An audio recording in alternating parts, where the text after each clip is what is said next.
Oke, selamat malam semuanya. Kita hari ini akan kembali lagi di Python. Materinya masih lumayan enteng, tapi aku akan coba lihat materi minggu depan. Boleh masuk dikit. Kan kalau ini habis ini kita tinggal documentation. Yang load-load kemarin udah documentation, tapi sebelum kita masuk ke documentation, bakalan ngobrol-ngobrol dikit. Jadi, eh, aku udah lihat nilai kalian berapa, terus yang pas sama yang ulang titik pas ya, ada berapa juga yang apa yang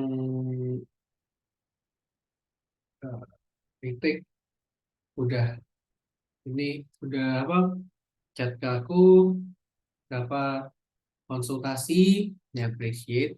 Tapi buat yang belum, karena ada main banyak juga sih ini, jadi nggak apa-apa, tenang aja untuk ini.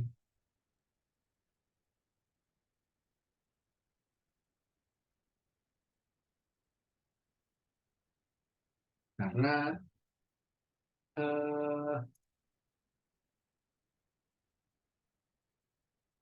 banyak banyak apa ya,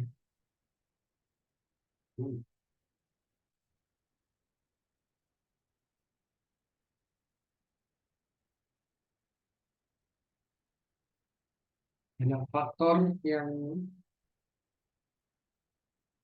pengaruhi fail atau enggaknya. Ini persiapan dibuat lebih siap.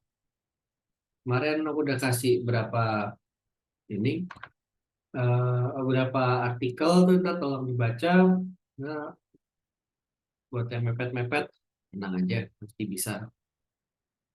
Karena banyak faktor yang pengaruhin itu.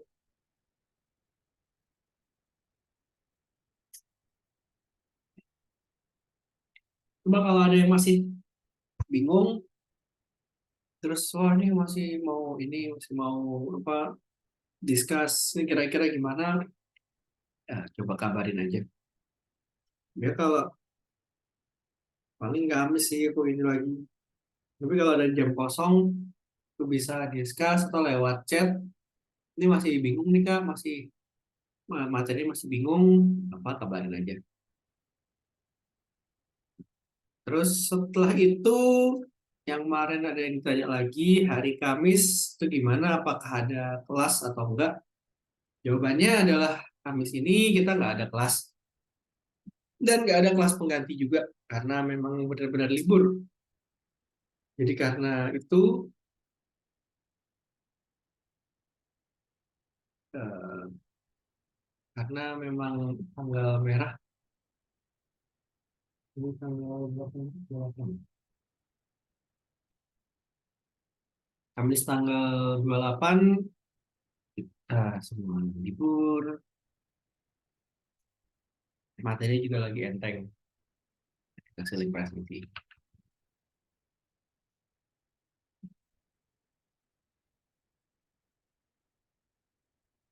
Share screen, terus kemarin cheat sheet tuh buat apa sebenarnya?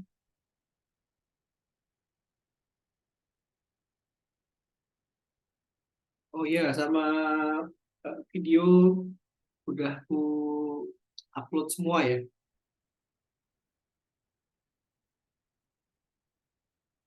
Video-video udah diupload semua, akhirnya udah nggak ke ban, udah di unban sama Yusuf, walaupun masih belum belum apa namanya belum belum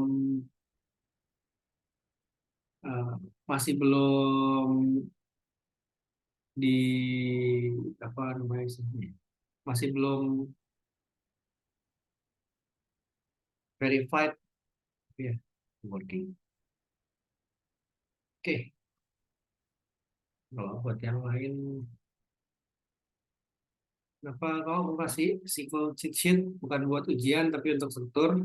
Ini buat yang masih retake.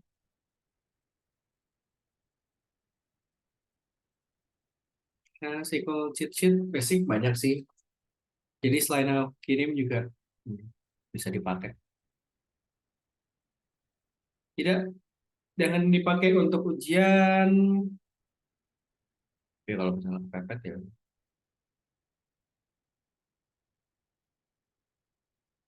SQL cheat sheet banyak. Kita tinggal coba pelajari aja. Pelajari strukturnya nanti ini kok. Karena kan biasanya jebakan di DL, DML tuh mirip-mirip. Kita masuk Python aja.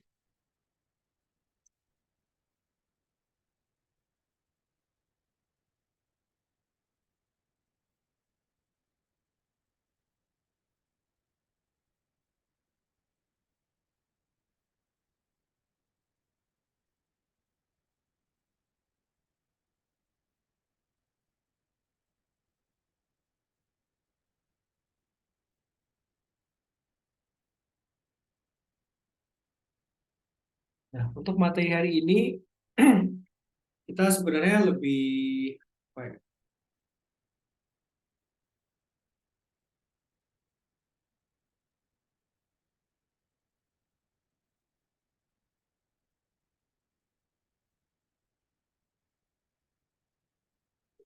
tentang define function,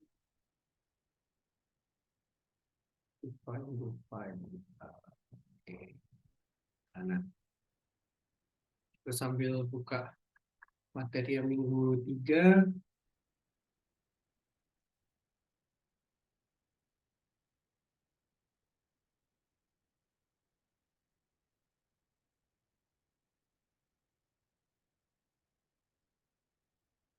modul, sysfile, math, daytime, tuh pendek sekali. Ya, ini kalau mau bisa lah, nggak dimasuk-masukin nanti eh, biar kita mulai bisa nyelipin dikit nanti pada Seaborn.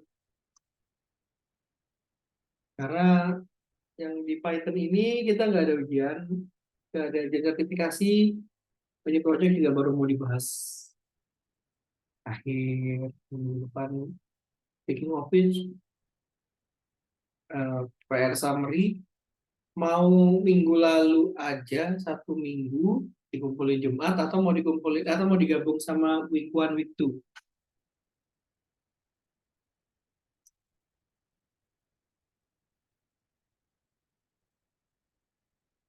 Jadi sini 1 minggu Jumat aja ya. Karena di sini pas lagi break aku assign.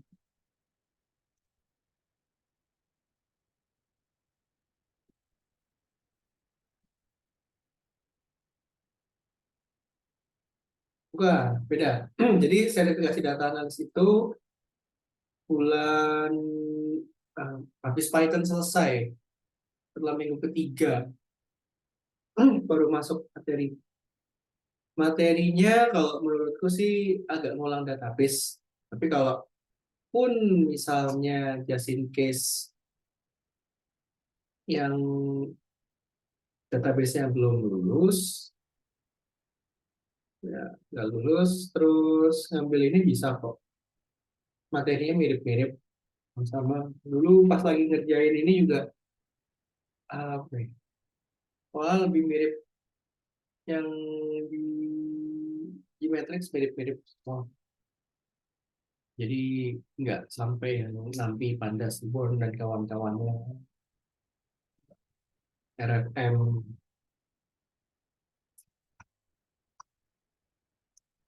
Ya, kita akan lihat sini. Nah, kemarin ini udah untuk extract modul, pathlib, cek pathlib.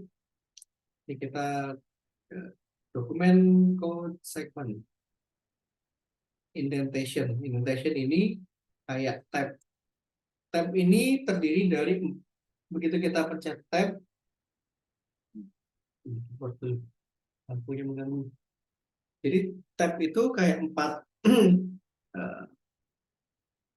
ini ya. Bentar, kok. Nah, misal if satu plus satu sama dengan dua, itu.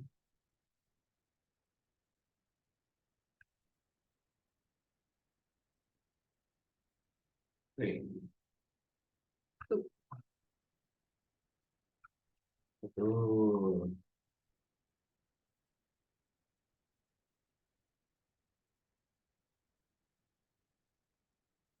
Nah, ya, 5 lebih dari 2,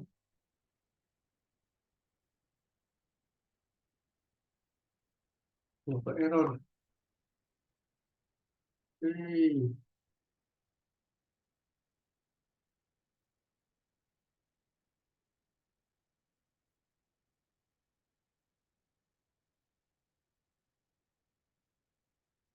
if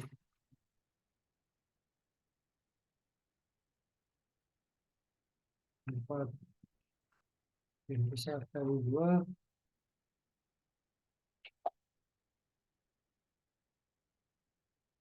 Oh,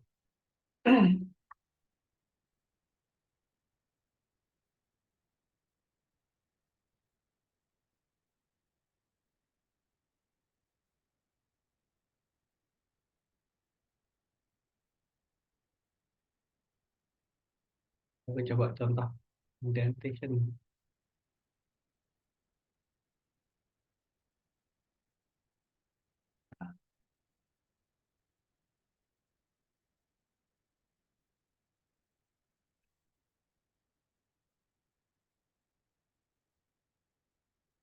Nah, ini 4 lebih besar dari 2.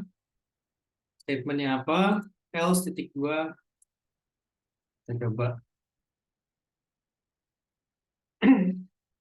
Ini atau ini X, ini Y.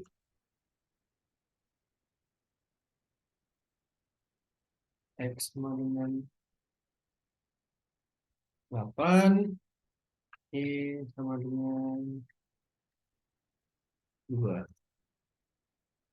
Betul. Y sama dengan 10. Kayak mana? Kayak 10 lebih rame itu. Nah, ini contoh indentation. Indentation ini terdiri dari 4 spasi. Apa yang indentation tuh buat apa? Kalau kita kasih if atau else, baru kita indentation, kita ini kasih tab. Dia pasti 4 titik, 4 spasi.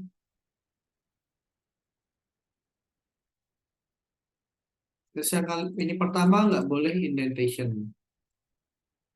Karena kenapa? Awalnya kan dia if bla bla bla bla bla bla print else ini yang sederhana. Kayak mana? Nah, terus kalau kita mau dokumentasi, ini sebenarnya nih udah apa ya? Udah sering kita lakuin. Jadi kalau kita mau buat dokumentasi atau instruksi atau istilahnya teks yang nggak mempengaruhi code, kita bisa pakai hashtag, bisa multiple quotes. Kalau iseng bisa begini. Ini waktu keren juga nggak akan ini. Nah, pertanyaan yang sering dapat adalah, jadi sebenarnya Kak ini buat apa sih kita pakai eh, kita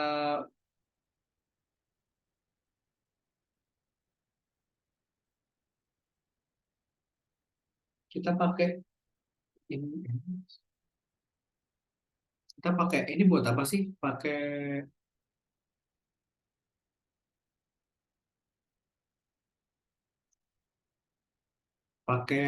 apa komen ini?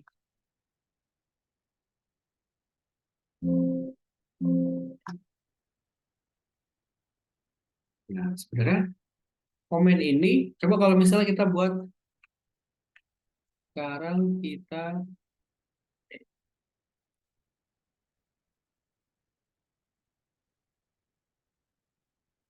pakai begitu jarang dia akan error. Apaan nih yang ini? Nah, use case-nya ngapain sih kita pakai hashtag kan segala.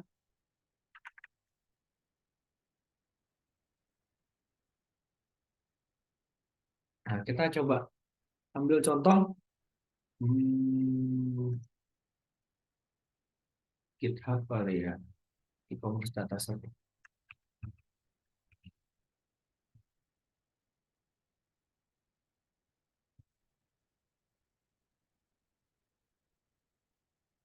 Oke.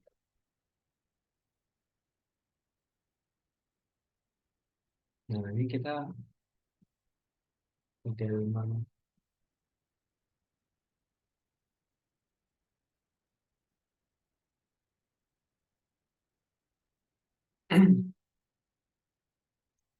Nah, GitHub ini adalah tempat orang naruh codingan-codingan.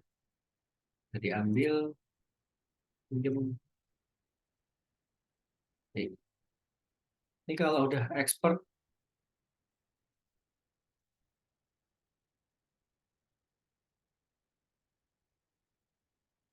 3,8 IDE.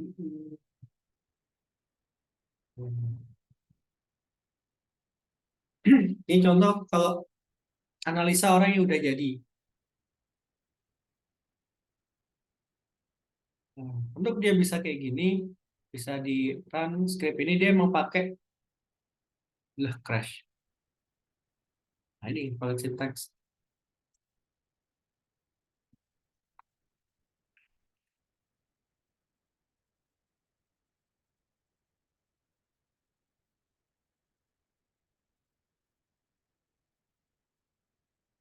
Ini towards data science medium tuh tempat orang-orang pada menulis artikel-artikel.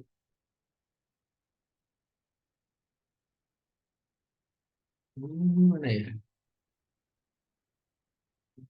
Itu nggak ada ini sih codingannya. Biasanya ini kalau nanti belajar codingan-codingan di situ. Kalau nggak, ntar kalau ini udah selesai materi, pas akhir aku akan coba bahas ini yang dia lakukan apa sih?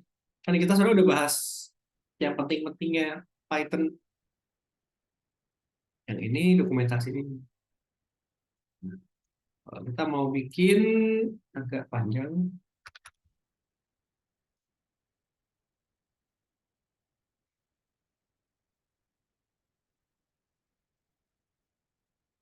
multi-line comment.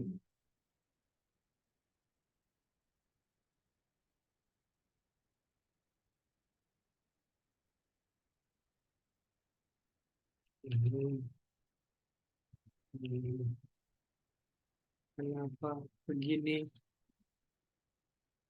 Biasanya nggak begini.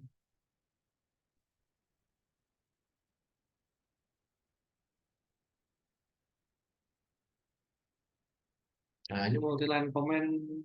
Enggak sih, tidak, nih, nggak ngerti nih, ini sebenarnya apa.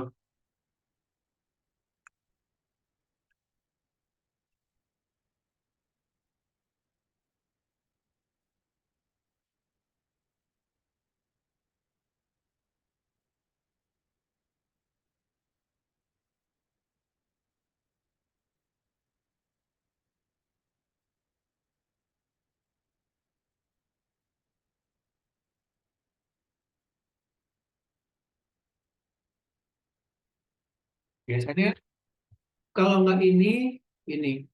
Atau bahkan pakai ini aja, teks.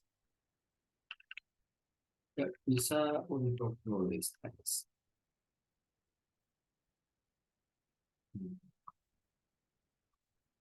Jadi sebenarnya ini untuk apa sih? Bayangin kalau misalnya kita punya satu codingan panjang banget, terus kita nggak ngasih tahu nggak ngasih penjelasan ini sebenarnya untuk apa sih?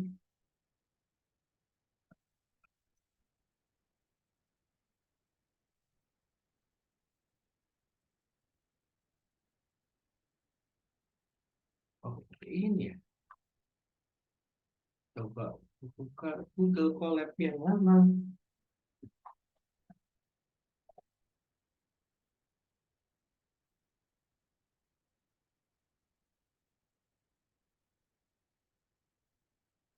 Terus sambil buka kayak benar.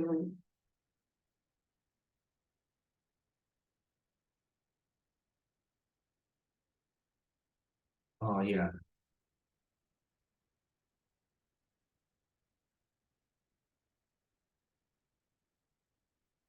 coba lihat-lihat ini dataset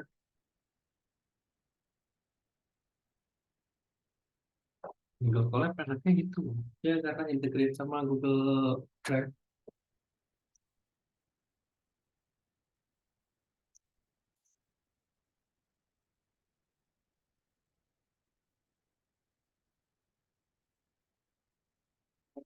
Nah, itu.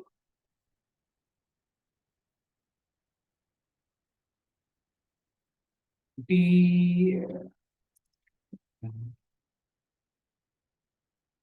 kalau kalian coba cari berapa ini. Kalau nggak pakai yang udah bagus, orang bagus jalanin.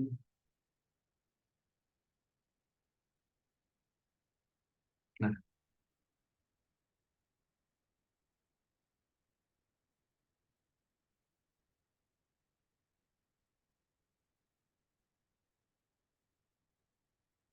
ini dulu waktu aku ini, waktu iseng ikut bootcamp. Kenapa iseng? Ya ngisi waktu aja. Saya ngisi waktu ikut bootcamp, terus kayak oh, akan agak ini apa slow down, kasih kesempatan buat yang lain, tapi yang lain nggak ini nggak ngeremehin, tapi mereka kelompokku ada yang Ghost Rider, ada dua yang dia benar-benar kayak masih belum terlalu ngerti banget. Jadi ujung-ujungnya kayak aku carry buat ngerjain final project. Nah, ini kita bayangin kalau misalnya kita nggak pakai ini nih, nggak ada yang hashtag atau yang komen-komen ini. Jadi kayak from google.colab import drive mount, import package, langsung import OS, Pandas PD, NP, terus ini tiba-tiba ngatur path-nya apa, cek directory, terus nih hr.data.shape, ini sebenarnya apa sih? Nah, kita tuh biar ngerti, biar kita gampang bacanya, gampang, oh ini tentang apa nih, atau strukturnya, kita lagi dalam proses apa, nah, kita perlu pakai ini, hashtag. Bisa pakai ini, bisa juga kayak ini teks. Misal ini membuat segmen baru,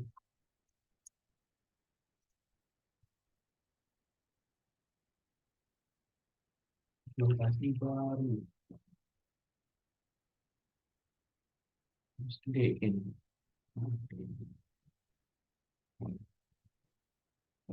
Section saya gede lagi. Ini dia preview ininya ya.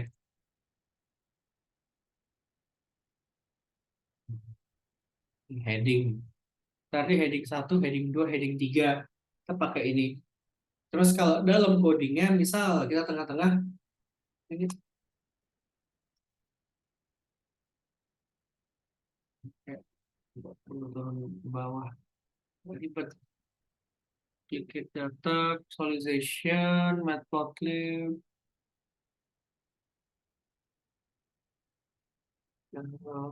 scalar, precision recall. Wah, ini gara-gara aku udah udah kepepet 2 jam sebelum presentasi, ininya modelnya nggak jalan. Terus kayak, nah, pada sampai jam 2, sekarang udah ngerjain 60%, ya nih ntar di ini deh di apa bantu buat ini nyari isu di mana pagi-pagi belum presentasi juga belum udah benerin langsung aja bikin kayak ginian ini kan nggak jelas nih sebenarnya ini yang dilakukan apa sih dibanding sama yang atas atas ini kita ngapain prosesnya kita mau apa sih.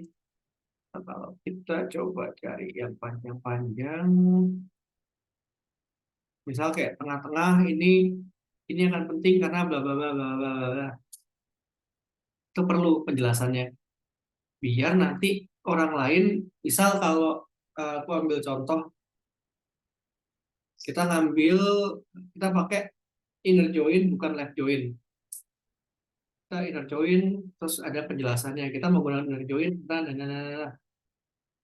Jadi orang lain pas lagi buka langsung oh ini oh gini sama kayak ini kalau di SQL di SQL builder misalnya di SQL ini kan kayak alert from ABC inner join DEF on bla bla bla terus ini lagi orang ini nggak ini nih nggak biasanya kasih notes ini kayak ini untuk bla bla bla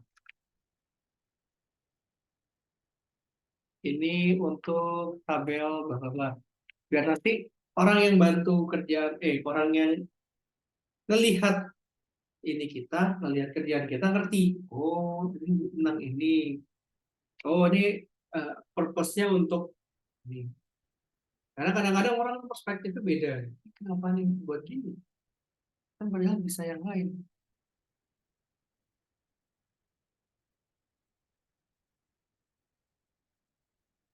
kita coba lihat ini sebenarnya isinya ngapain nah ini commerce kok kita nah docstring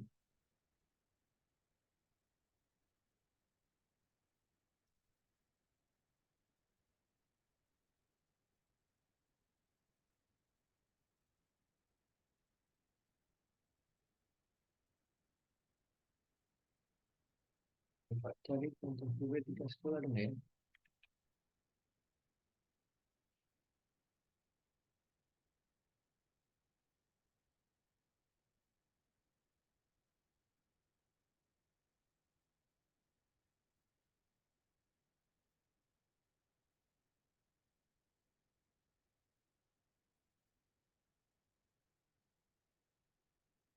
docstring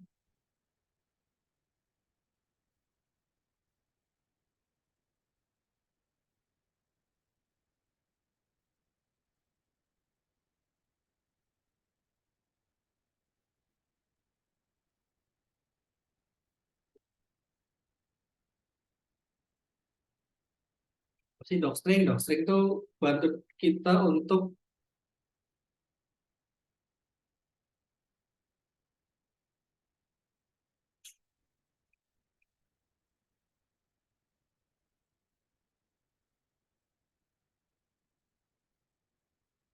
nah,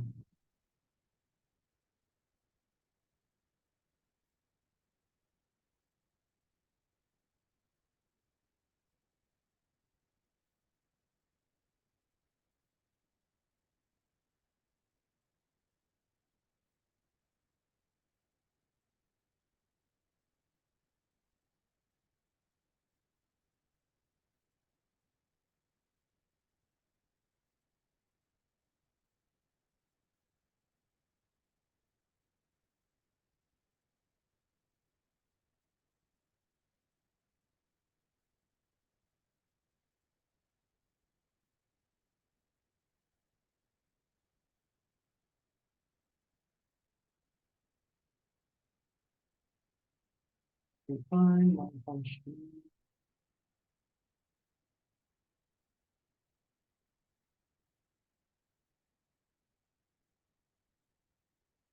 Karena docstring nggak jarang pakai gitu.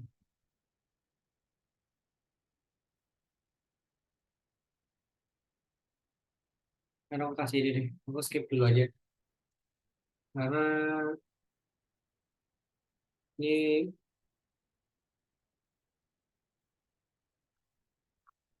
gue coba baca-baca lagi deh. Karena jarang aku pakai juga docstring. Jadi function signature, global parameter, annotation, terus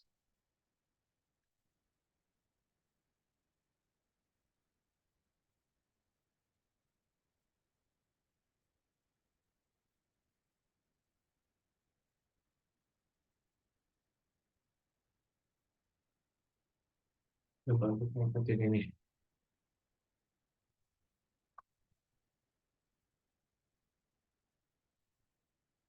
Ini kita jarang pakai sih.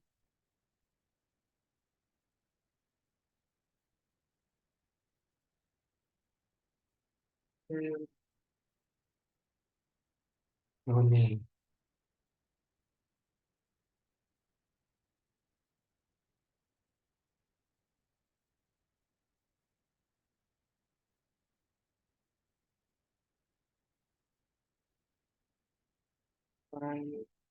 function yang di atas. Dot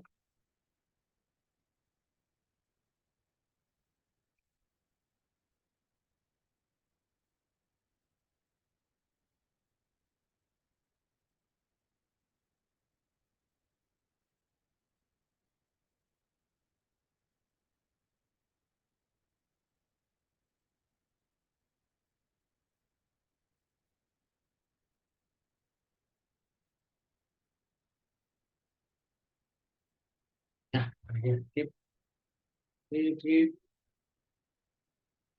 Nah, ini buat Jumat aja deh, misalnya. Ini define function, bla bla bla.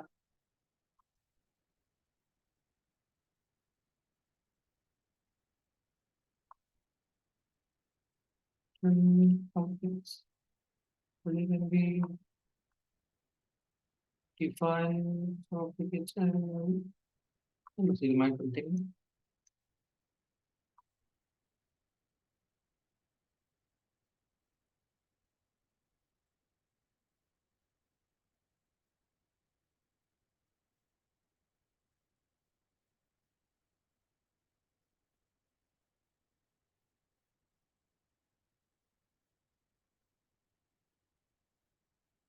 Oke, function. Ini sebenarnya kita udah bahas juga minggu lalu. Jadi yang kayak callable signature, kayak contohnya nih ini nih. Nah, mana ya? Kemarin kita kasih input, ini kita define function parameter satu, 2, 3 apa. Atau kalau enggak, simpan buat Jumat. Aku akan coba kasih lihat ini. Contoh Python project. Sebenarnya masuk dikit ke data analytics, tapi ya itu oke lah untuk untuk discuss yang ini.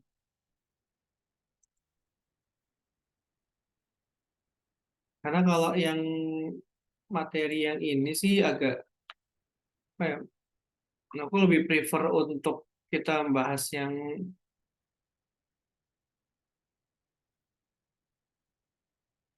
udah kelas data type, casting, string, tinta comment variabel yang langsung langsung sering kepake aja. Oh, ujung-ujungnya kan nanti kalian akan manfaatin ilmu Python untuk ini, untuk olah data, data wrangling, data mining. Ini aku kasih contoh dataset yang bisa kalian dapetin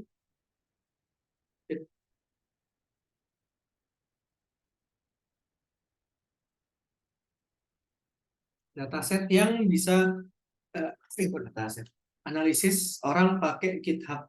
Nah, GitHub ini apa? Dia adalah tempat orang-orang naruh hasil codingan dia dan dokumentasinya. Selain GitHub bisa lihat di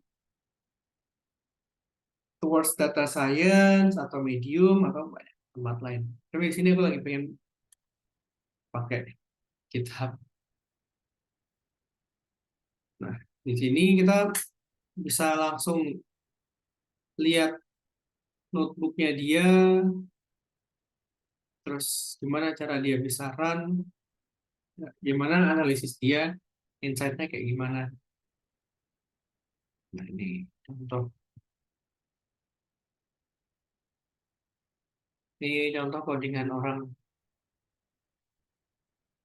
Nah, kita lihat dari awal, ya, ini dia salah satu yang menggunakan struktur dokumentasi yang bagus. Nah, ini yang lebih penting sih daripada ini penting juga, tapi yang materi hari ini lempar ke Jumat aja, oke. Okay. Dia 100% enaknya di sini kalau kita pakai kita bisa lihat language yang dia pakai apa. Di sini dia 100% pakai Python. Memang selain pakai Python bisa pakai apa? Bisa pakai R atau ada orang yang cleansing-nya itu mau di SQL dulu, terus baru nanti dilempar di save as CSV, lempar ke Python, atau kayak kemarin buat data mart, tapi di submit as CSV, baru masukin Python. Jadi itu kayak 50, 50, 30, 70. Nah, di sini adalah contoh struktur yang bagus. Kenapa? Paling atas itu biasanya orang tuh kasih sinopsis, overview, atau kalau eh, kayak jurnal tuh ada abstrak. Jadi abstraknya tuh orang begitu lihat, ya, oh project sinopsis ini tentang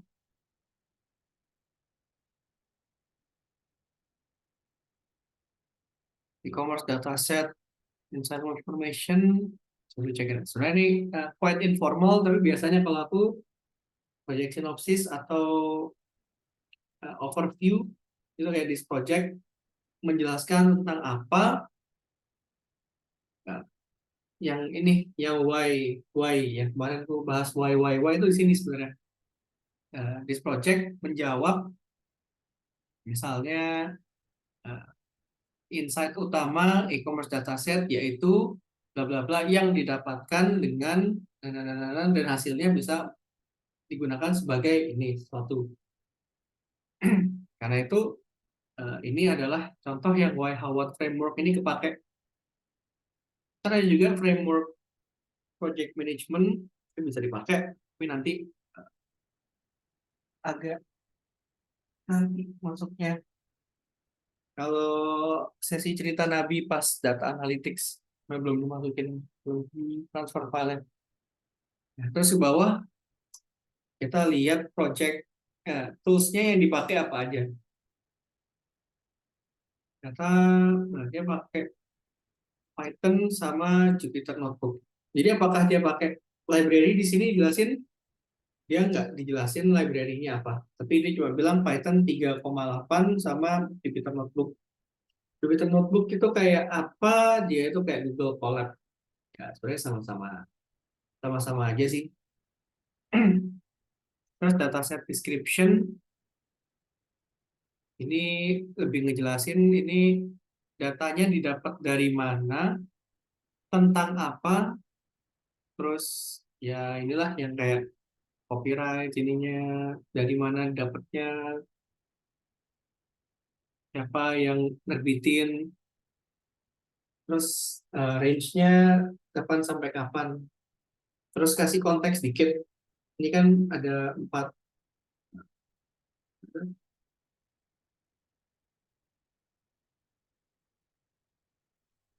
konteks. Kenapa? Karena kalau di real case itu kayak aku pernah cerita, konteks data, hubungan data satu sama lain itu diceritain, jelasin.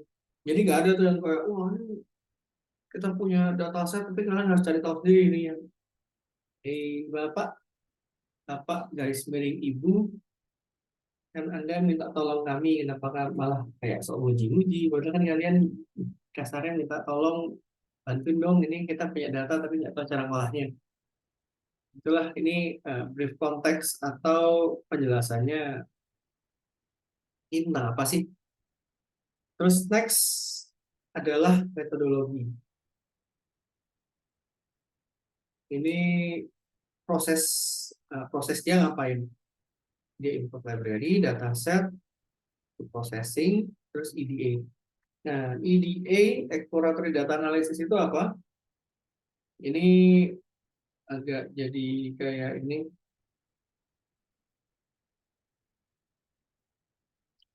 eh, jadi EDA itu apa sih sebenarnya? Ya, EDA itu kita nggak sampai dapat kesimpulan. Jadi eksploratornya itu kita dari dataset yang ada, kita lihat nih kira-kira nih bisa explore apa aja sih, bisa dapat apa aja dari dataset ini, dataset ini.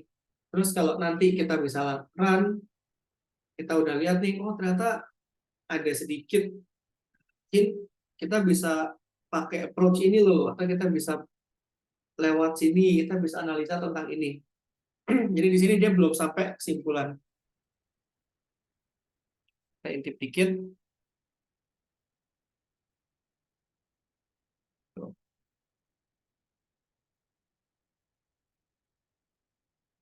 Karena yang dilakukan adalah explore.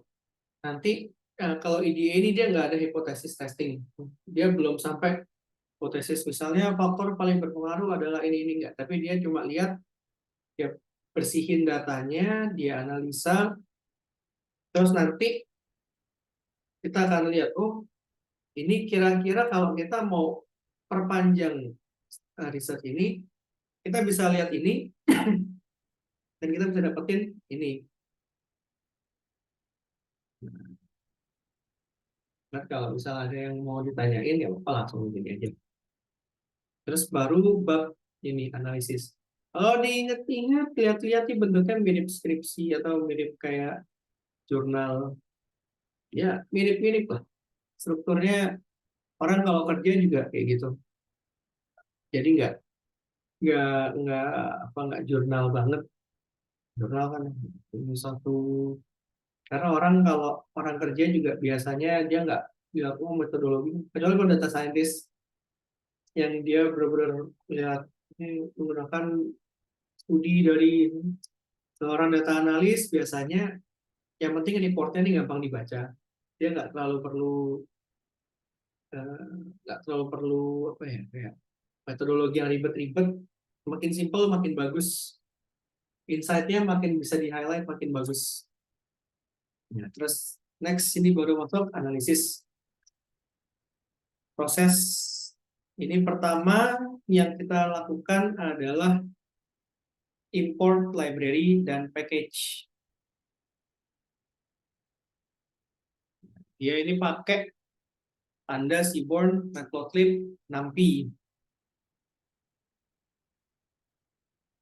Jadi ini buat mathematical equation, visualisasi. Ntar kita akan masuk ini satu-satu kok. NumPy Panda, tapi nggak sampai detail banget. Ini paling atas. Ada juga yang import OS. Terus habis itu kita terus kayak Pandas PD, Seaborn SNS, Matplotlib PLT, NumPy NP. Apakah pasti kayak gini? Sebenarnya nggak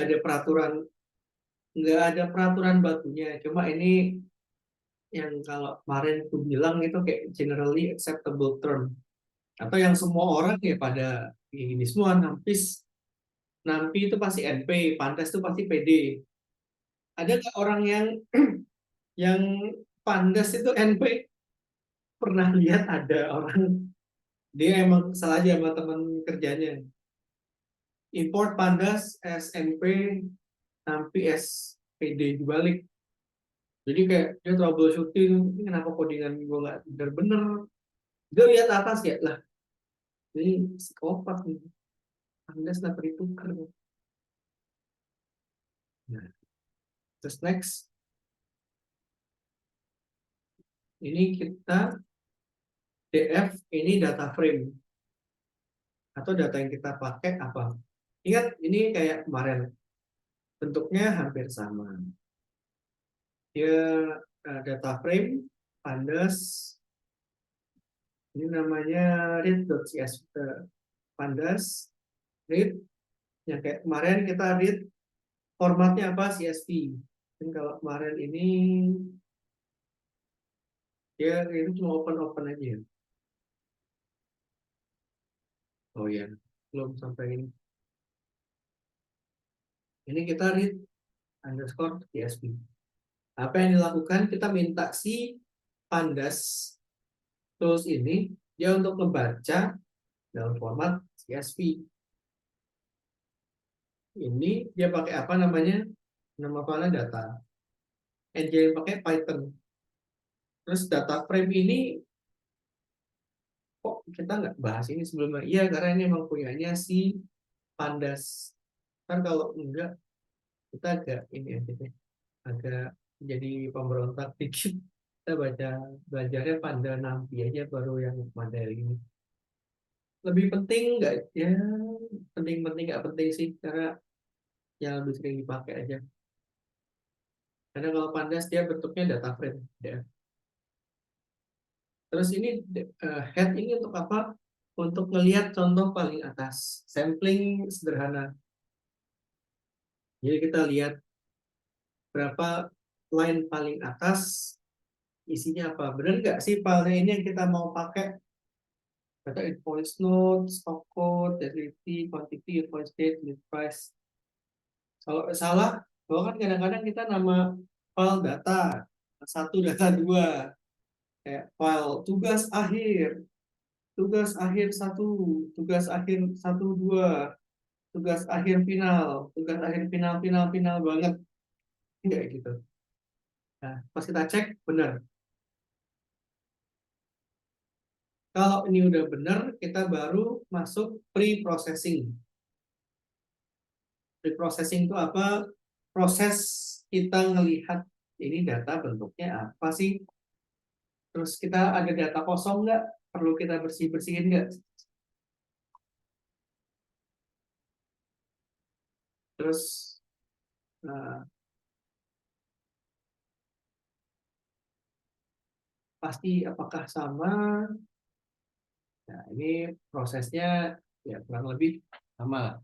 Pertama adalah dataset data frame dot description. Apa yang DF Describe lakukan, kita akan lihat ini. Kalau kalian pernah pakai tools, tools kayak apa? SPSS, Tata apa? SPSS atau Tata, kayaknya ada, tapi kayaknya gini, tapi aku nggak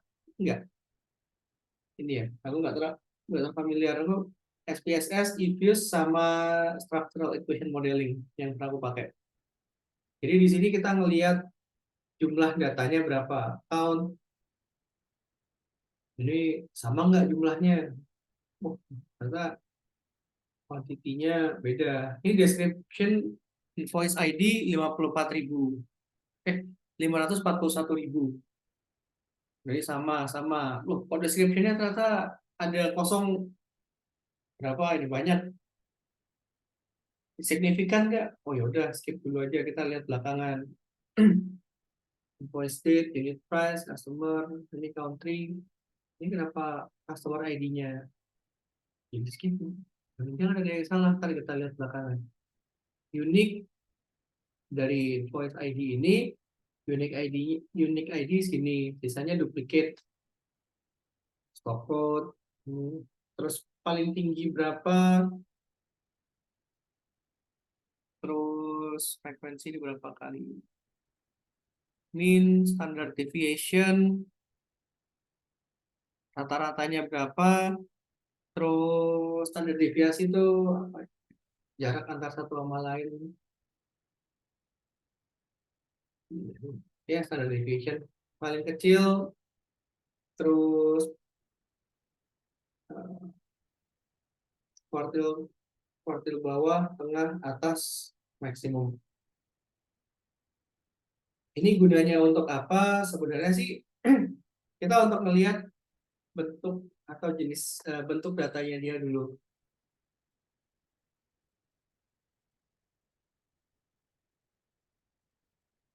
Nah, habis itu kita tinggal cari ini. Misal kita udah lihat, oh ini udah bener bentuknya, jadi nggak ada ini. Hmm, Data yang ini dah yang kita masukin benar, kita baru lihat missing data. Eh, kita cari nul. Ingat SQL hampir sama, missing underscore data. Ini kita declare variabel missing data, yaitu data frame titik is null semua. For columns in missing data, column value ini kosong, print column. Jadi dia cari semua yang dia ada nih.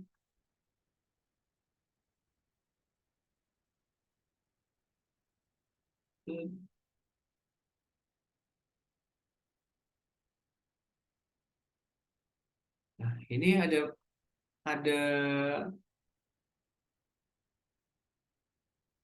false true. False itu maksudnya ada missing data. Nggak ada missing data, terus gini. Kalau true itu berarti ada missing. Ternyata stock code nggak ada yang missing. Description ternyata ada 1454 yang dia null. Invoice date sisanya nggak ada. Kita lihat di sini description, kita nggak perlu pakai codingan ini, sudah udah kelihatan nih. Kita lihat count invoice-nya ada 541.000. Description udah blank. Ini sisanya sama customer ID. Ya, ini nggak ada. Ada berapa yang nggak termasuk. Terus kalau misalnya missing data, apakah harus langsung diisi? Nggak juga. Kita harus melihat konteksnya. Nah, kita coba lihat nih. Contoh row yang ada missing data. Yang deskripsinya kosong. Nah, ini stock code 22139. Nampaknya. Atau row yang apa tadi angkanya ini 454. Deskripsi ini, terus cari yang nan. Di sini dia langsung ngedrop. Dia ngedrop yang NA.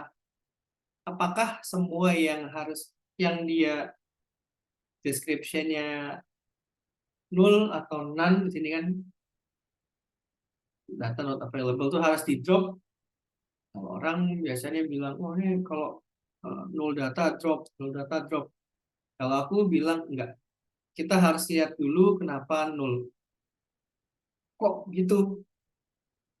Ini kan kayak, wah, kok ini perasaan kalau pernah belajar data ini atau statistik, ini kalau null data tuh harus dihilangin. Kita bayangin gini, misal sekali lagi aku selalu nggak salah sih, lebih suka ngambil contoh tuh, eh, kita ngambil contoh itu pakai eh, FMCG atau supply chain. Kita kalau punya produk baru yang baru aja kita mau produksi, ID-nya belum di-generate, tapi barangnya udah nyampe. Ketika kita identify, oh stock code-nya baru nih, deskripsi belum masuk. Jadi untuk minggu ini kita nulisnya, kita skip dulu karena belum ada kode barangnya, ini belum kita declare. Minggu depannya udah ada nih, misal Aqua rasa sunlight. Aqua rasa sunlight buat description. Nah, apa yang terjadi? Misal si 22139 ini untuk minggu depan, description-nya udah ada. Minggu depannya lagi, kita lihat lagi.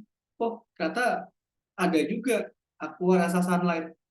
Begitu kita lihat datanya semua, kita lihat dari awal sampai akhir historical. Ada beberapa table yang 22139 itu dia nol, dia none. Kenapa? Karena pada saat datanya itu ditulis, pada saat dia nerima barang, barangnya ini belum dibuat kode barangnya, identifiernya.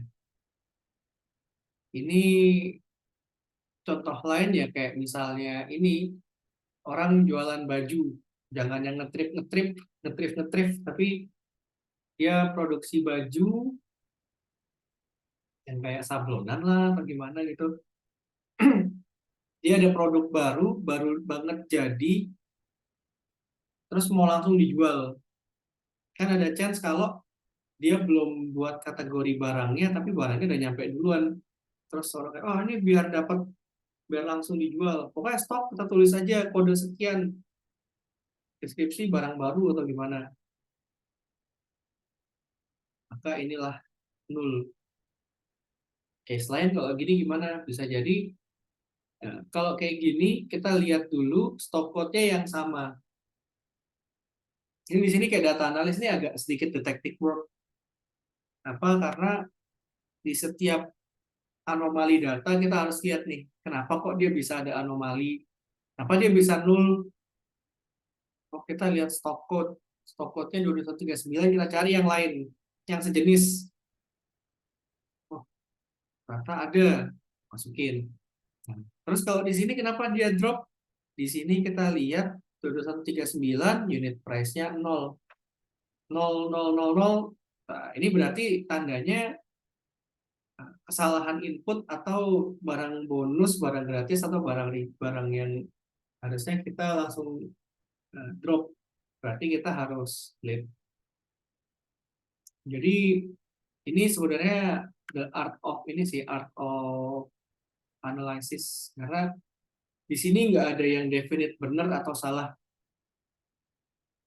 Karena semua kembali ke konteks. Karena itu aku selalu bilang kalau di data analisis itu nggak ada yang benar atau salah. Tergantung gimana caranya kalian ngelihat konteks, sama kalau sama orang tergantung gimana cara kalian untuk convince your argument. Karena kalau argumen eh, salah benar tuh relatif. Kadang yang buat menurut kita salah tapi lawan ini kita ngasih convincing argument, oh bukan. Jadinya ya benar. Karena selalu kalau di kantor tuh eh, data is just number, statistik is just number, tapi konteks itu yang benar-benar bikin meaning dari angka itu sendiri. Terus kalau misalnya ada outlier gimana? Outlier. Jadi outlier tuh misal data kita harganya nih, harga barang-barang 10.000, 30.000, 60.000, tiba-tiba ada satu barang yang dia 1 juta. Atau kalau orang lihat apa kayak survei 3, 3, 2, satu sendiri 5, satu sendiri 6. Nah, dari 1 sampai 10, seberapa bahagia kita dengan produknya? 8, 9, 9, 9, 9. Ada satu orang yang jawabnya 1. Outlier tuh jadi kayak datanya tuh ngumpul di sini, ada satu beda sendiri. Terus, apa ya namanya ini ya? Bahasa Indonesianya itu outlier.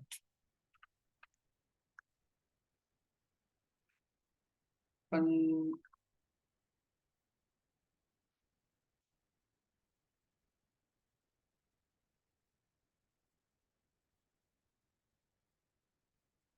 menyimpang, oh, lupa tuh bahasa ini ya.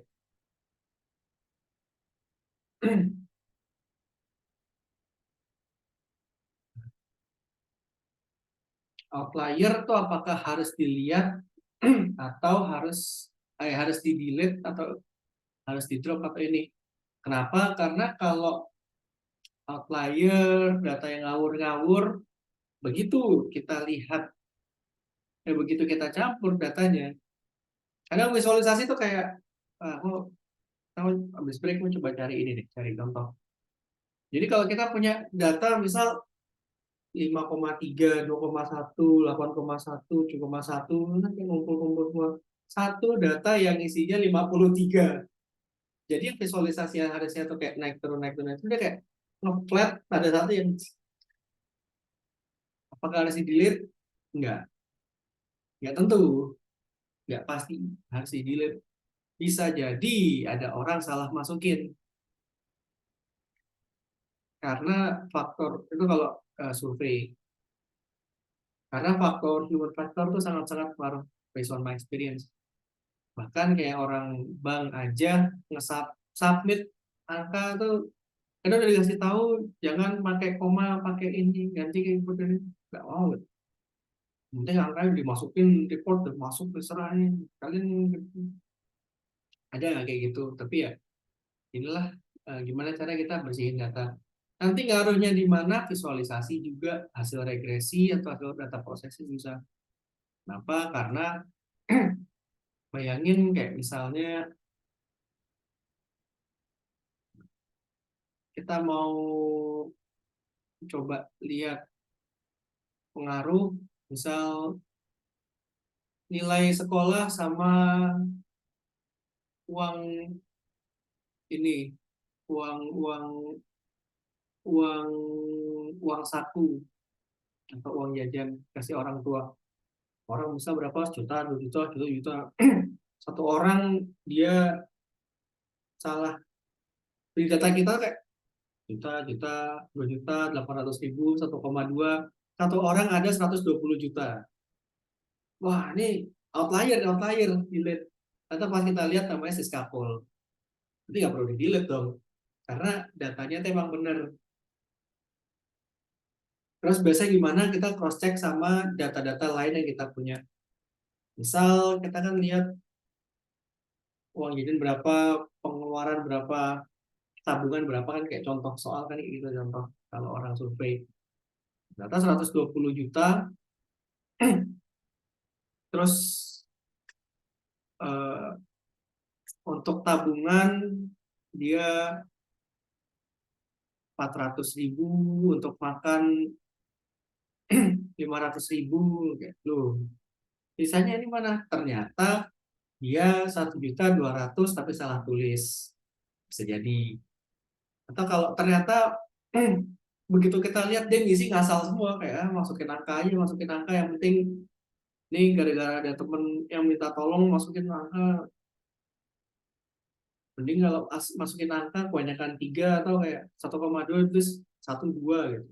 Ini hasilnya ngaco semua, udah itu baru satu data itu bisa kita drop karena ini udah nggak ada, ini udah nggak ada harapan lah sama ini orang satu.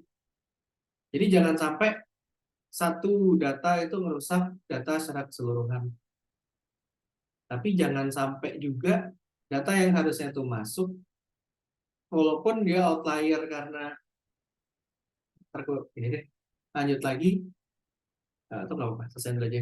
Jangan sampai itu satu data rusak tuh bisa merusak keseluruhan data kita. Sama kedua, jangan sampai juga data yang outlier yang ternyata itu benar dan harus kita masukin itu yang harusnya itu data yang penting buat kita, tapi jadi ke exclude. Ya, apakah ini yang type 1, type 2 error? Enggak sih, bukan. Ini pengalaman aja. Nah, survei orang 5, 5, 5, 5, 5, 5. Pasti itulah kalau survei 4, 4, 4, 4, 5, 5, 5, 5, 5, 5, 5. Terus kalau yang orang kadang nggak baca, dia kira satu paling tinggi. Satu, satu, satu, satu, satu, satu. Oke, kita break dulu aja. Ntar kita lanjut lagi nih, cara ngebaca sampai bawah. Ini kan masih data analytics, nggak apa-apa sih.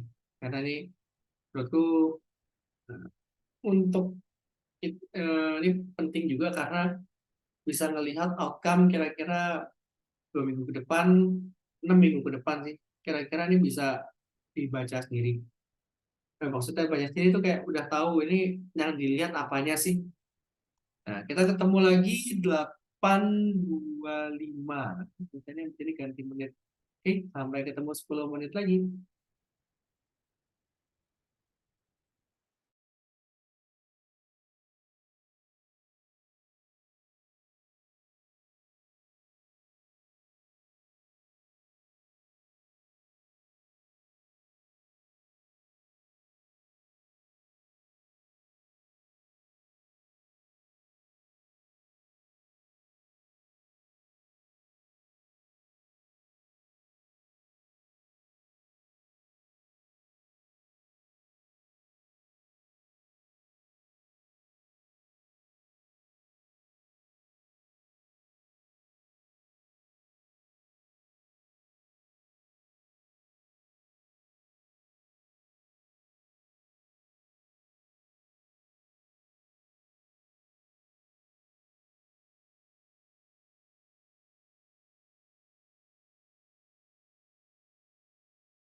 Oke, kita lanjut.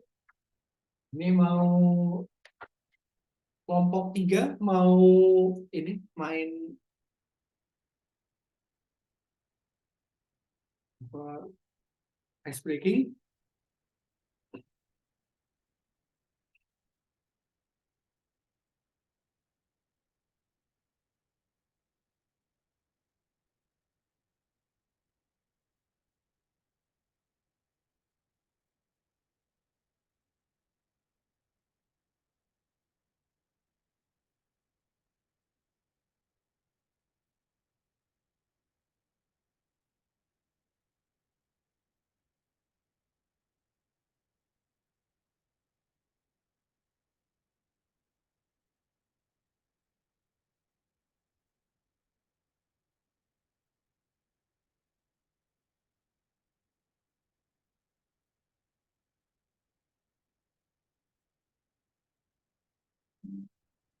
Ya, untuk kelompok tiga mau ini, mau share screen.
Untuk kelompok tiga mau ini.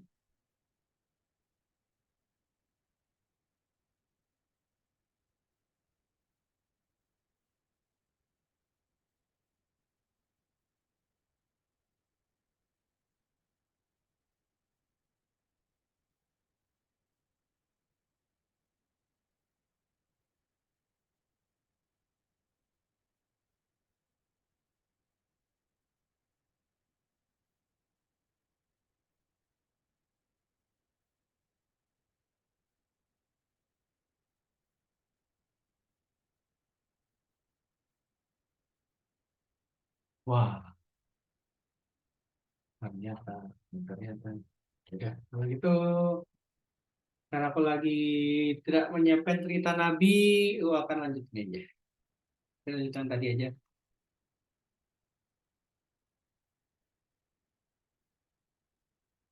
Untuk besok gimana nih? Kelompok tiga mau nyiapin apa?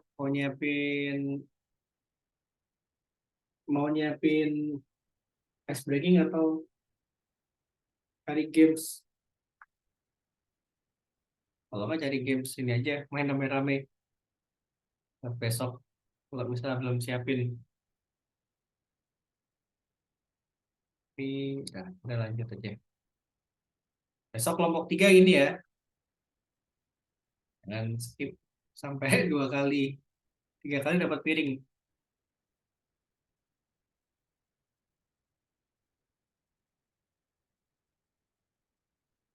Terus lanjut,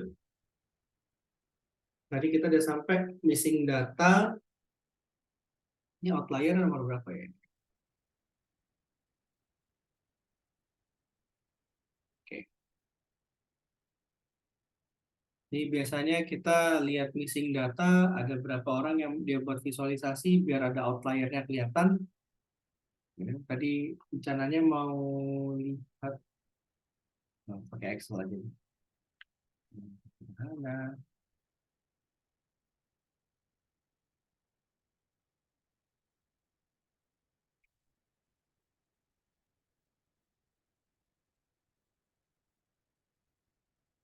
misal nih,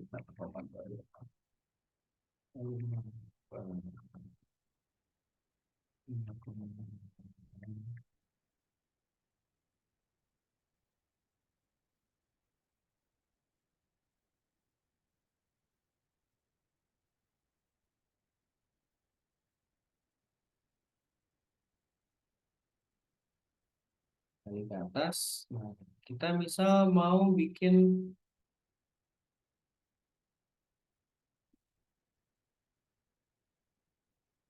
nah,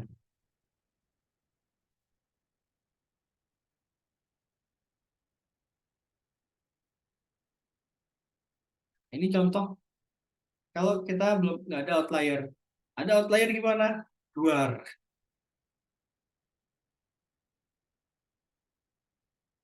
Padahal dia harusnya 2,512. Nah, ini contoh efek outlier di visualisasi. Terus kalau ada 2512 ini gimana? Apakah harus kita delete? Kita lihat dulu lain-lain. Bisa jadi dia kenapa 2512? Karena harusnya koma jadi titik. Yang harusnya dia dia koma titik, yang buat formatnya dia nggak ini, nggak apa, nggak baku. Kalau scatterplot gimana? Scatterplot sih sebenarnya ini ya, kurang kurang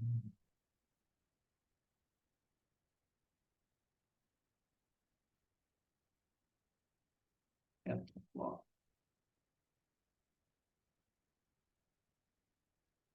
Ya, ini kurang kurang tuh, dia misah sendiri. Nah, hal harusnya kita bisa lihat nih perkembangannya tuh apakah kalau ada outlier harus kita delete. Kita harus coba troubleshooting, nggak bisa apa ya, nggak ini nggak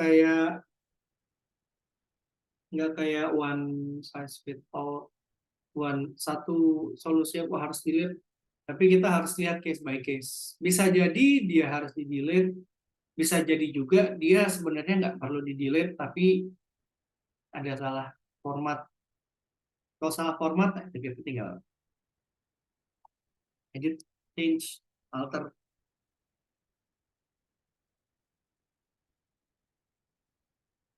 Nah, terus kalau kita lihat next, biasanya orang change kolom, ganti nama ininya, ganti nama apa, eh, ganti nama kolomnya dia. Caranya gimana? Data frame titik rename, terus indeksnya kita string, terus kolomnya apa? Invoice number diganti jadi invoice, kan ini invoice no menggantikan ini, stock code menggantikan stock underscore code, description D-nya gede, quantity Q-nya gede, dan seterusnya.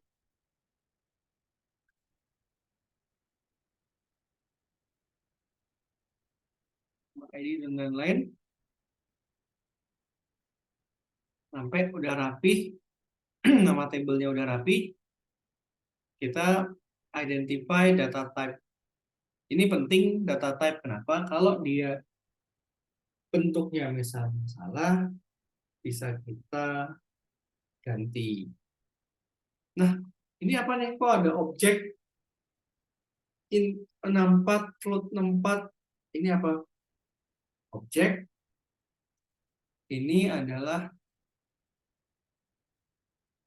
ring. Terus di sini kita lihat invoice date yang harusnya kita date, tapi dia bentuknya masih objek string. Apalagi harus kita lihat quantity invoice date 64 itu apa? 64 bit. Maxnya berapa tuh lupa. Terus kita lihat, oke, ini berarti kita udah tahu nih. Yang harus kita lakukan pertama adalah ngubah dulu data type-nya. Karena pas kita identifikasi awal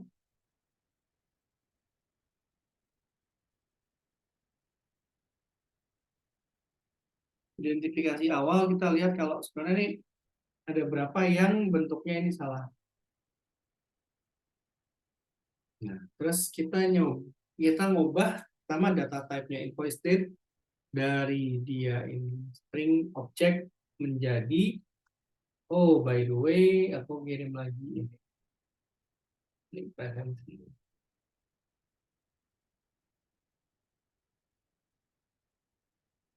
Data type, kenapa kok data type itu penting? Karena nanti misal kita mau lihat selisih invoice date-nya kapan, nanti kita mau grouping berdasarkan bulan, tahun gitu. Kita harus ubah ini invoice date to date time data frame invoice date. Ini nama kolom yang pakai. Terus forward kita dapat apa? Month, date, year, hour, minute. Month, date, year, berarti dia MMD, Y, minute ini. Kenapa kok ini penting? Kasih apa wildcard biar nanti kalau kita misal mau ekstrak month-nya aja, kalau kita mau ngambil selisih harinya, kita bisa dari sini. Oke. Terus kedua, kita mau description ini dibuat huruf kecil semua. Nah, ini customer ID nyoba diubah jadi integer dari string ke integer. Terus dia hilangin quantity negatif. Dia langsung delete semua yang di atas semua yang negatif. Padahal harusnya kita lihat dulu case by case. Kenapa gitu? Bisa jadi dia ada kesalahan yang tadi aku ceritain. Salah input bisa, atau sebenarnya ada barang yang harusnya masuk lupa dia tambahin itu juga bisa. Tapi ya di sini kita nggak se advance dan se merefleksikan dunia nyata itu. Jadi kalau sebenarnya sih ya harus dicek. Ini kan case-nya kita latihan. Jadi kita latihan yang dibuat yang sederhana aja. Karena kalau kita kayak latihan kan nggak bisa ngejar orang yang buat ini kok ini gini nih datanya. Nah, terus ini kita buat kolom baru untuk data parsing.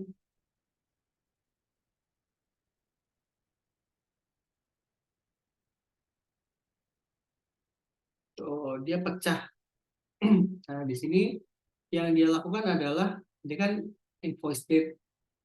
Invoice date itu dia pecah jadi bulan, hari, tanggal, jam.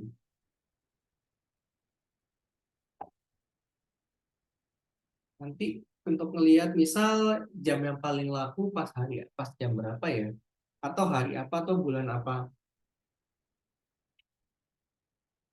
Nah, terus ini dia buat revenue atau keuntungan. Nah, duit masuknya berapa? Dari price kali quantity.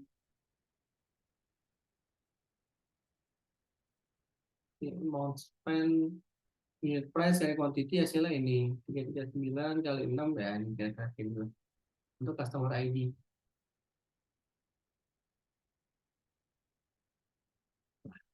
Jadi dari sini kita udah punya nih customer invoice number, terus customer ID, unit price, quantity, barang. Waktunya kita mencoba mengeksploratory data analysis, melakukan ini EDA. Pertama kita lihat customer dengan paling banyak order yang dilakukan. Caranya gimana? Hampir sama kayak SQL kemarin, kita grup customer-customer. Di sini kita lihat proses kerjanya agak lebih ekstra, apa ya, bisa dibilang ribet enggak, tapi lebih manual lagi dibanding SQL. Nah, ini kita buat customer order data frame yang isinya invoice no, customer ID, country, terus group by customer ID sama country, terus hitung jumlah invoice numbernya, terus order, assign default. Jadi apa ya, sebenarnya untuk apa sih penjelasan ini? Dia akan menggabungkan, ini kalau misalnya kita pakai SQL, group by, ya kayak gini nih.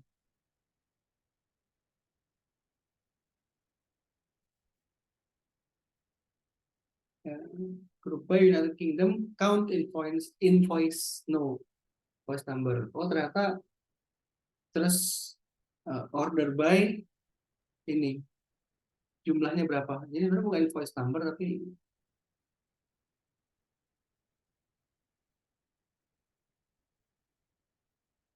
nomor ID.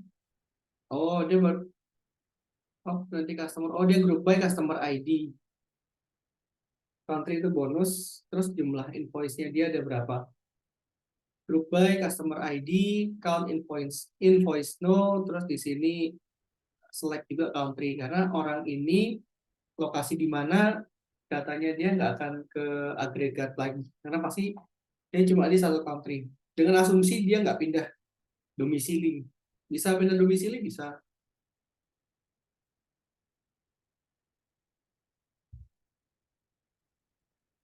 Bisa nggak? Bisa.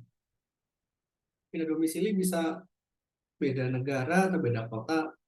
Kalau di apa e-commerce data sebenarnya bisa. Contoh gimana beda kota? Waktu ke Surabaya beli lewat Topet kirim ke hotel. Terus pindah pas lagi kemana lagi atau nggak usah itu deh Topet. Kita pakai uh, Grab Grab Food di region Jakarta, kita pindah ke Surabaya, pesan lagi di sana, ntar pindah lagi kemana, pesan lagi di sana, pindah region. Ini kita cuma lihat customer ID dia,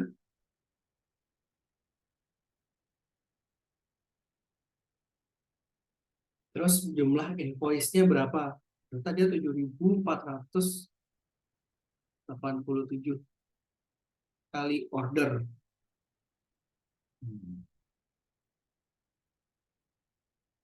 Di sini kita grup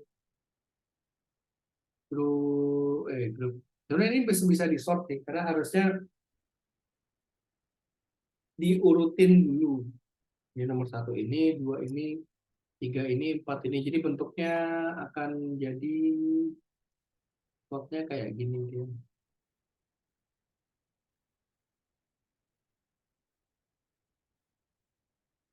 Malah kalian semua.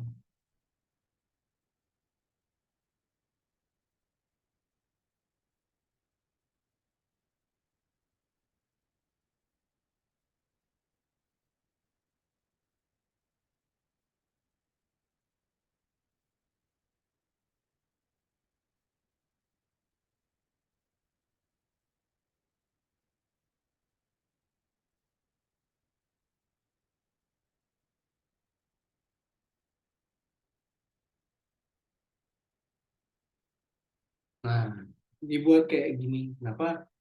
Untuk mempermudah baca. Tapi apakah yang ini benar salah? Ini sebenarnya ya bisa diimprove. Perfect, no perfect, tapi ya untuk latihan oke lah. Tapi untuk nanti real case ya harusnya dilihat karena orang ada golden rule untuk visualisasi data. Orang cuma perlu waktu 10 detik untuk ngerti sebenarnya ini apa sih yang dimaksud. Baca title, lihat ini.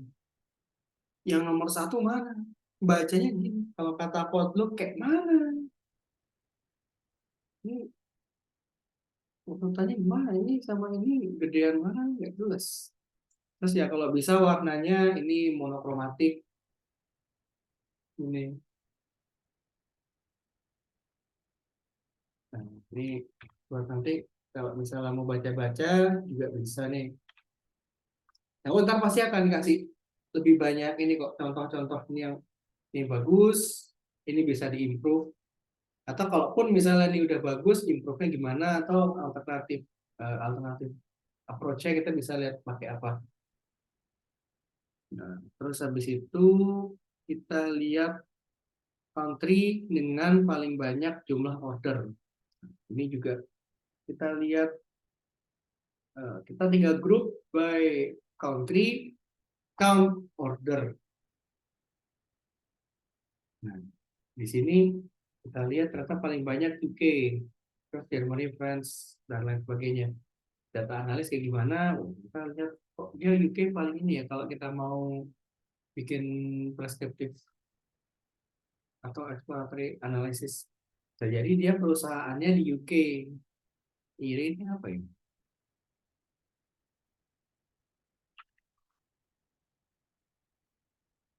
Oh, Ireland,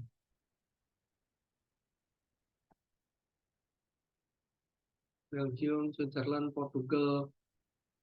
Nah, terus plotnya kita lihat dia UK paling tinggi. Apakah ini bagus? Lebih bagus dari yang atas. Kenapa? Diurutin dari nomor satu sama sampai selanjutnya. Top 20 customer dengan greatest spending. Jadi bedanya apa ini? Oh, 20 customer dengan greatest spending ya. Ini kita tinggal grup-grup. Terus plotnya ya, greatest spending. Nah, dia to be continued sampai sini. Kenapa dia cuma lihat ini ada loh. Kita bisa ngelihat negara mana aja yang dia itu banyak spendingnya. Terus customer kita berapa yang berapa yang siapa yang paling sering spending, paling banyak spendingnya, paling banyak jenis barangnya. Terus sampai ini kan exploratory data analysis. Jadi sampai sini data wrangling udah sampai udah kayak stop.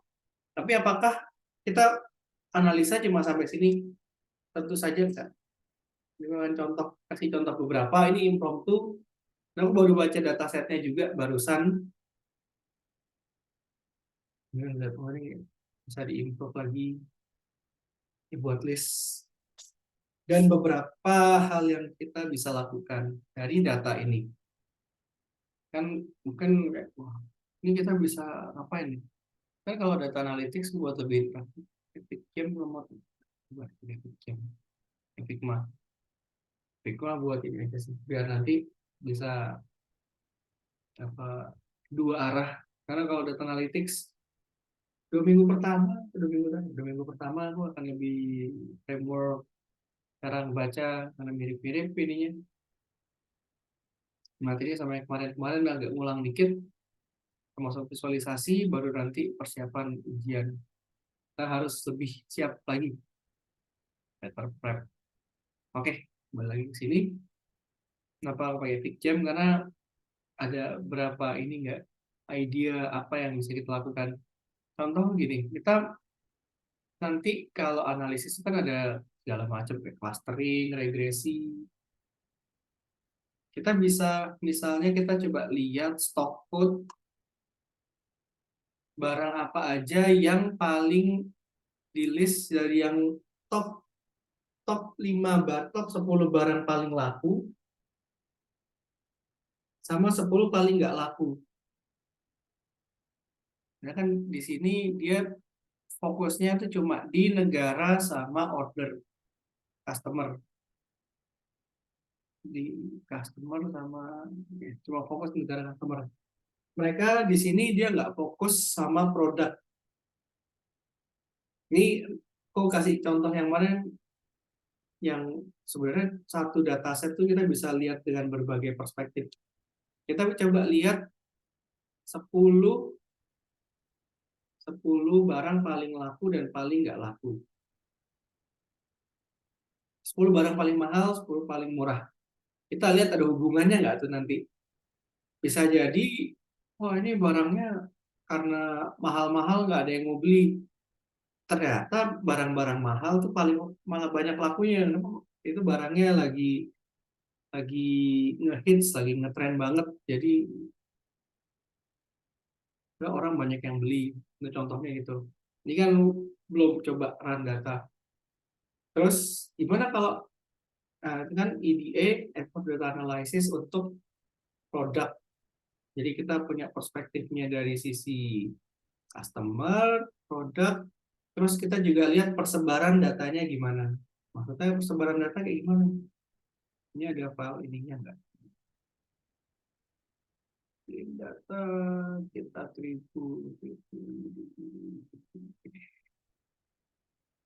dan XLS kita download saja. Semoga nggak crash dan semoga tidak berat.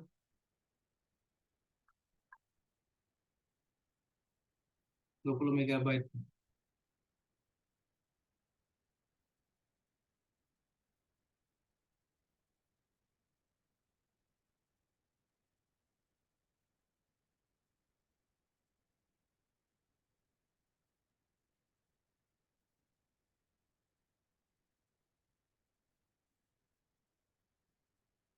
Nah, 20 megabyte. Excel, get ready.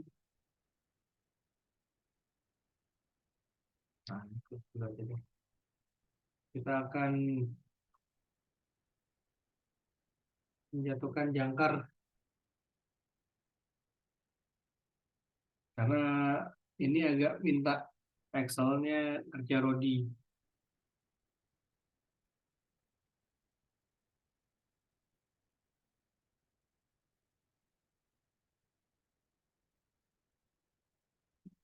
Oh. Ini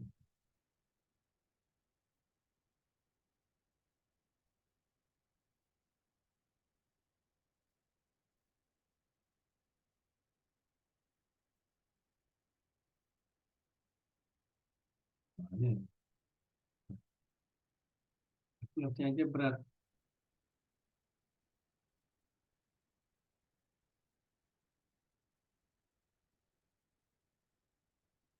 Nah, ini contoh nih. Jadi kalau kita pakai ini sebuah contoh real case, aku akan matiin video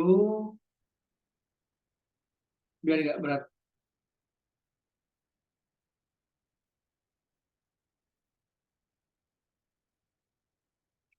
Buka kan.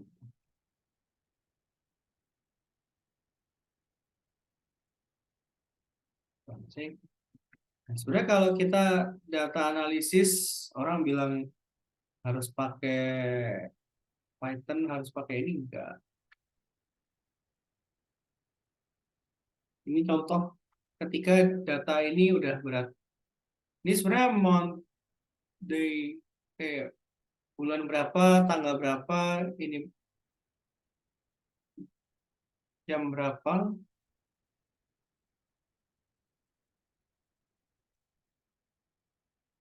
Kita kalau pakai ini insert data Power Query nggak ada itu. Oh, Power Query. Hmm.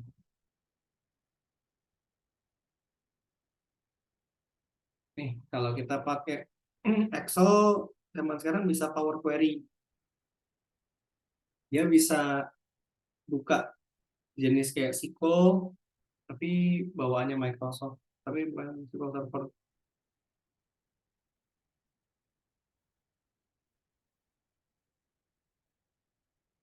Ini query-query. Kita kayak misal mau lihat, nah ini kalau kita mau sort nih kita bisa pakai pivot table aja bisa. Masalahnya pivot table-nya kuat atau tidak.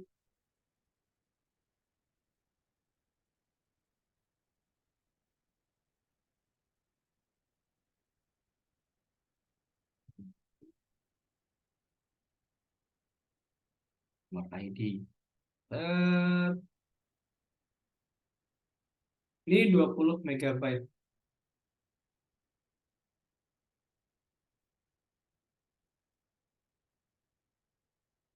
Kita calculate ini aja.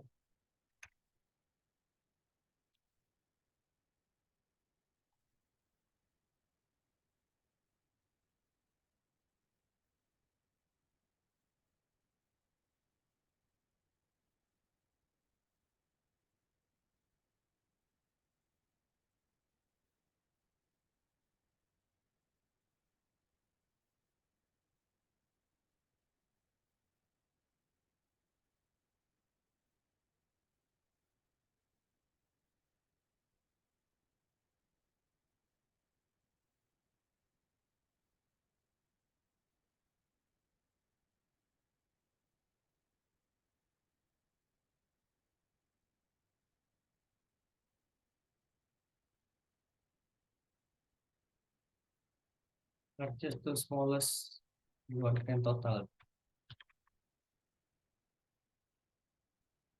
Nah, kita bisa lihat hasilnya sama kok. Ini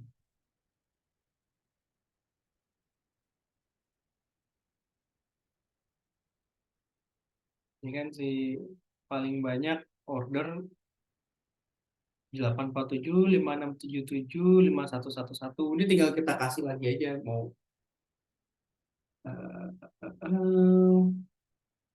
lookup, refer ke sini bisa. Tapi ini kayak contoh sebenarnya data analisis itu orang kayak harus pakai Python, harus pakai Power BI. Kalau mau nyoba-nyoba pakai Excel aja bisa. Tapi kalau Excel nggak sampai sekian. Tapi paling nggak kalau mau ngotak-ngatik data, nyoba-nyoba bisa untuk ini, bisa untuk pakai Excel. Terus jadi ngapain sih kalau tadi aku buka ini? Kita bisa lihat ini lain. Misal toko paling tinggi. Oh,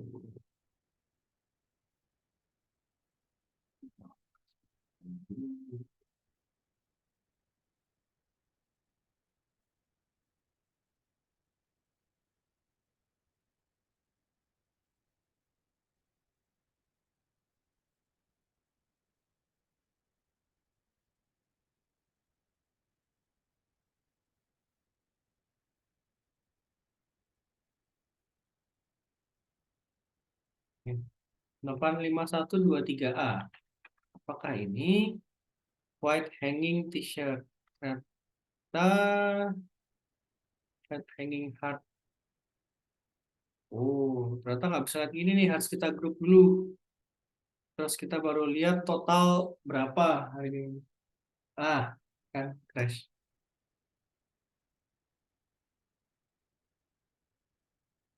Layarnya masih blank nggak sekarang?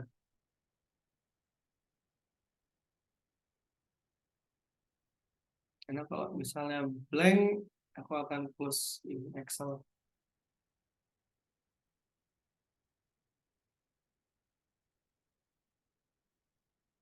Aku close aja dulu deh ini. Ini data aku akan kembali ke sini. Karena tadi oke normal. Tadi sempat crash dikit sih. Nah, jadi di sini kalau datanya 20 MB, 30 mau coba di Python boleh. Tapi mau prototyping di Excel juga bisa. 20, 25 masih kuat Excelnya. Tapi kalau udah 100 MB, mending ambil sampel yang atas-atas. Jadi aku mau ngapain sebenarnya? Kita mau lihat barang yang dia paling laku, kita grup berdasarkan laku tuh harga per unitnya berapa. Terus apakah dia tuh paling murah atau kecil untuk kita buat, oh kita akan buat ini nih research setelah ini yang berisi tentang kita ngeplot customer kita, mau dari yang laku sampai nggak laku tuh mereka lebih suka beli barang yang kayak gimana. Terus atau kita buat clustering, kita kelompokin barang-barang tuh jadi apa aja, berapa kategori dasar. Ini masih clustering yang dasar mas, yang belum yang uh, key means clustering, atau ada berapa berapa berapa berapa inti ininya grup. Berapa grup tuh nanti kalau mau bisa itu udah masuk ke data processing. Atau kita mau lihat ini recurring customer nggak ada ya. Oh ini sama recurring customer yang, oh dia berapa kali dia order. Terus kita lihat, kita juga bisa lihat barang-barang yang di ordernya lebih dari 1 kali, 2 kali, itu apa aja. Atau kita bisa lihat barang yang kira-kira yang barang barang itu paling tinggi penjualannya pada di bulan apa, hari apa. Nanti kita dari situ bisa lihat, kita bisa buat, oh kita akan buat ini nih, kita akan buat promotion plan. Kenapa tahun tahun lalu barang ini nih laku banget loh. Jadi kita misal mau buat barang yang laku jadi makin laku, atau barang yang kurang laku kita kasih promo price biar dia laku. Atau kita mau buat bundling, top 10 barang yang paling laku sama bottom 10 barang paling nggak laku. Jadi karena kita bundling, terus kita lihat customer kita tuh uh, willingness to spend-nya berapa, dibagi jadi 5 kelompok misal. Jadi orang yang yang awalnya dia itu mau spending misal 10.000, terus dia lihat ini barang 7.000 sama 7.000 sama 8.000, dia jual cuma 13.000 loh. Wah, awal aku mau spend 10.000 jadi 13. Sekarang lihat ini barangnya yang aku cari ini biasanya, aku beli ini gue langsung. Nah gitulah contohnya. Ntar waktu bagian data analytics akan lebih berapa use case. Terus kalau misalnya mau apa promotion promotion atau marketing strategi, yang marketing promotion plan itu kayak gimana, ya kita akan lihat dikit, nggak akan sampai in depth tuh kita harus bikin promo price bla bla bla bla, tapi ini cuma dari sisi data kita pakai ini aja, nggak perlu apa nggak perlu deep knowledge di sales and marketing, tapi kita di sini berpikir sederhana yang semuanya itu semua orang tuh kayak bisa dinalar. Terus kalau kita udah bisa coba bayangin, oh kita mau nyari ini nih, kenapa? Oh karena nanti kalau kita lihat, kita bisa nentuin klasifikasi ini, nanti kita bisa buat analisa ini. Kalau kita lihat mana barang yang paling laku, mana paling nggak laku, kita bisa bundling. Atau kalau nanti kita lihat ini barang barang barang ini udah lama, mau kita ini aja, mau kita apa, mau kita price cut, mau kita bundling, itu nggak ada yang benar, nggak ada yang salah, nggak ada yang wah ini harus pakai ini.